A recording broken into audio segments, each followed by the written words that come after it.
সব থেকে বড় কথা, যেভাবে টেরোরিস্ট অ্যাটাক হয়েছে, যেভাবে মানে কি বলবো, মানে যেভাবে দেখে দেখে নাম জিজ্ঞাসা করে করে বাড়ি কোথায় বা কিছু মানে চেক করে করে যেভাবে মানে 28 জন, লাস্ট আমার কাছে যা খবর আছে যে 28 জন অলরেডি মারা গেছে টেরোরিস্ট অ্যাটাকে। এবার এই নাম্বারটা কত বাড়বে আই ডোন্ট নো, আমরা জানি না, কেউ জানি না নিউজ চ্যানেলে কি দেখাচ্ছে বা আপনারা কতটা অবহিত।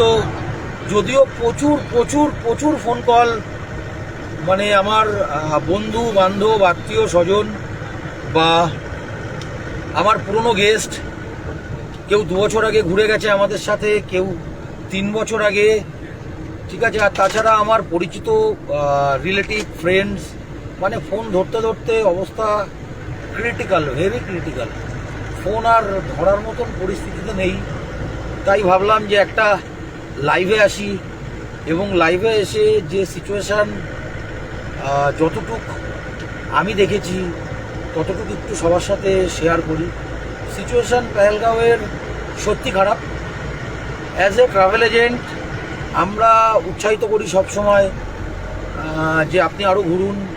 আর সেখানে যদি কাশ্মীরের আলোচনা আসে তাহলে কাশ্মীর তো ভূস্বর্গ, কাজী কাশ্মীর আসতেই হবে।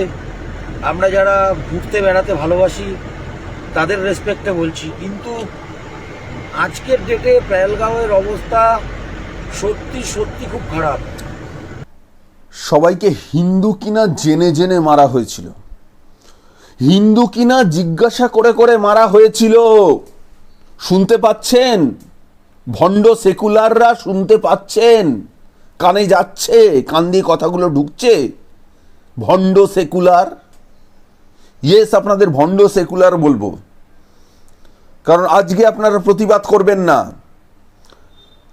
আপনারা আজকেও প্রতিবাদ করবেন না। প্রতিবাদ করলে ফেসবুকে পার্টিকুলার কোনো একটি কমিউনিটিকে সাইট করে তাদেরকে ভালো দেখানোর জন্য আপনারা পোস্ট করবেন, আপনারা প্রতিবাদ করবেন। আপনাদের ভণ্ডামও এখন দেখা যাবে না, মৌন মিছিল দেখা যাবে না, আপনাদের হাতে মোমবাতি নিয়ে মোমবাতি মিছিল দেখা যাবে না, পথসভা জনসভা কিচ্ছু দেখা যাবে না, কোনো কথা আপনারা বলবেন না, আপনারা ভণ্ডামি করবেন। এই পহেলগাঁওতে যে 26 জনকে মারা হলো, বেশিরভাগের কমিউনিটি কি, কোন কমিউনিটির মানুষ সেটা জিজ্ঞাসা করে করে মারা হয়েছে। 2 জন বিদেশি ছিল, একজন সম্ভবত ইতালির লোক, একজন সম্ভবত ইসরায়েলের লোক, আর একজন বাঙালির কথা জানতে পাচ্ছি। 40 বছর বয়সী লোকটা তার পরিবার নিয়ে ঘুরতে গেছিল। কি দোষ ছিল? কি দোষ ছিল?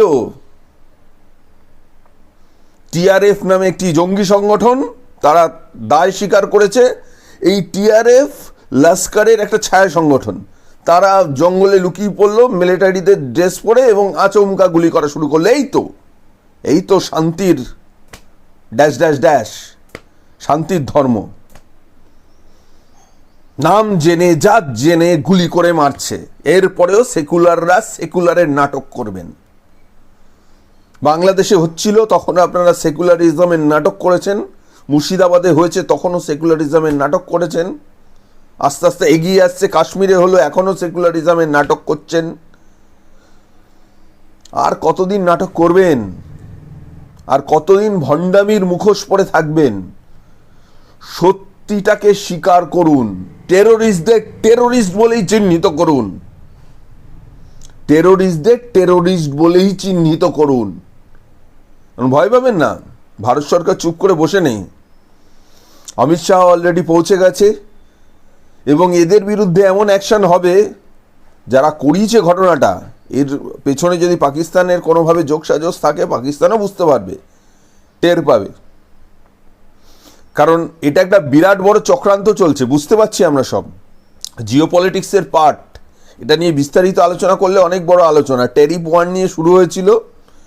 চায়নার যেহেতু মানে আমেরিকার চায়নার উপরে একটা বিরাট ট্যারিফ চাপিয়ে দিয়েছে, ট্যারিফ মানে ট্যাক্স চাপিয়ে দিয়েছে, চায়নার কোনো ধরুন 20 লাখ টাকার যদি কোনো গাড়ি চায়নাতে তৈরি হয়, সেটা আমেরিকায় বিক্রি করতে গেলে 60 লাখ টাকা খরচা হয়ে যায়, মানে করে তারপর যদি কেউ কেনে ওটা 60 লাখ টাকা দিয়ে কিনতে হবে। তাহলে কে কিনবে? 20 লাখ টাকার গাড়ি 60 লাখ টাকা দিয়ে তো কিনা যাবে না। এবং চীন বলছে এইরকম ট্যারিফ আপনারা চাপাচ্ছেন কেন? আমেরিকা বলছে এটাই আমাদের দেশের নিয়ম, আপনি মানলে মানুন, না মানলে ব্যবসা করতে হবে না। এবং এই ঘটনাটা যদি চলতে থাকে তাহলে চীনের থেকে মেজর কোম্পানিগুলো কিন্তু তাদের ব্যবসা গুটিয়ে নেবে কয়েক বছরের মধ্যে। এবং পীযূষ গোয়েল এটা বলছে লাইফ টাইম অপরচুনিটি, মানে পীযূষ গোয়েল বলছে এটা আমাদের কাছে লাইফ টাইম অপরচুনিটি। যদি এই সুযোগটা আসে তাহলে এই ব্যবসাগুলো ভারতবর্ষে, মানে অল্টারনেটিভ অপশন ভারতবর্ষ, কারণ এখানে স্কিল লেবার পাওয়া যায়, এখানে প্রচুর জায়গা রয়েছে ফ্যাক্টরি করার জন্য। এবং ভারতবর্ষে যাতে এই ধরনের ডেভেলপমেন্ট না হয় তার জন্য চীন চাইছে কি ভারতবর্ষটাকে উত্তপ্ত করে রাখতে, এবং সেটা বাংলাদেশকে দিয়ে করাচ্ছে, কখনো পাকিস্তানকে দিয়ে করাচ্ছে, কারণ চীনের কন্ট্রোলেই তো এরা দুজন। আমরা এগুলো সব বুঝতে পারি। এই যে রিসেন্টলি বুলেট ট্রেন হওয়ার কথাবার্তা চলছে, হয়তো হয়েই যাবে, আর বছর খানেকের মধ্যে মুম্বাই থেকে যে বুলেট ট্রেন চালু হওয়ার কথাবার্তা চলছে, জাপান থেকে অলরেডি 2খানা ট্রেন গিফট করেছে ইন্ডিয়াকে। এই যে ডেভেলপমেন্ট, রোজ 36 কিলোমিটার রাস্তা তৈরি হচ্ছে, ভারতমালা রোড তৈরি হলো, ভারতবর্ষকে জুড়ে দিল, এই যে চারিদিকে একটা ডেভেলপমেন্টের ফেস চলছে, এটা সহ্য হচ্ছে না। চীনের সহ্য হচ্ছে না, পাকিস্তানের সহ্য হচ্ছে না, বাংলাদেশের সহ্য হচ্ছে না। তাই ভারতবর্ষে কমিউনাল রাইট লাগানোর একটা চক্রান্ত চলছে, বিরাটভাবে চক্রান্ত চলছে। এবং এই রাইটটা তখনই বন্ধ হবে যখন সবাই মিলে এই সেকুলারিজমের ভণ্ড মুখোশ না পড়ে সবাই প্রতিবাদ করবেন, সবাই রুখে দাঁড়াবেন, খারাপকে খারাপ বলবেন, মিথ্যেকে মিথ্যে বলবেন, সাদাকে সাদা বলবেন, সত্যিকে সত্যি বলার ক্ষমতা রাখুন, মিথ্যেকে মিথ্যে বলার ক্ষমতা রাখুন। যদি মানুষ হয়ে জন্মে থাকেন সিদ্ধারা সোজা রেখে বাঁচবেন, নাহলে আপনাদের মানুষ হয়ে জন্মানোর কোনো অধিকার নেই। এই ছিল আজকের প্রতিবেদন। ভালো থাকবেন, ভারতবর্ষের শান্তির জন্য কামনা করি। আর শান্তির ধর্মের মানুষের মাথায় সত্যিই যেন একটু চারিদিকে শান্তি ফিরিয়ে নিয়ে আসার ভাবনা চিন্তা আসে, তার জন্য ভগবানের কাছে প্রার্থনা করি। ভালো থাকবেন সকলে, সুস্থ থাকবেন, এই চ্যানেলের সঙ্গে জুড়ে থাকবেন। ধন্যবাদ।